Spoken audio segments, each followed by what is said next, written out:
হয়তো তুমি মোৰ সৰু সৰু সপোনবোৰৰ মাজত জীয়াই থাকিব খোজা নাই।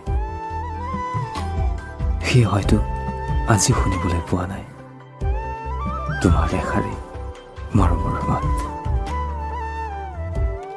কিন্তু ধন, তুমি ভবাৰ দৰে এই সপোনবোৰ সিমান সৰুতো নহয়। জীয়াই থাকিবলৈ যিমানখিনি সুখ, যিমানখিনি মৰমৰ প্ৰয়োজন, সিমানখিনি মৰম, সিমানখিনি সুখ এই সপোনবোৰত বিচাৰিলেই পোৱা যায়। ভাবি চাবাচোন ধন, পিয়াহ গুচাবলৈ সাগৰ সমান পানীৰ কোনো প্ৰয়োজন নাই। এটা পাত্ৰত থকা পানীয়ে যথেষ্ট। কিন্তু এতিয়া ভয় হৈছে সেইভাৱে যে তুমি তোমাৰ সুখৰ বাবে সাগৰ বিচাৰি বিচাৰি নদীখন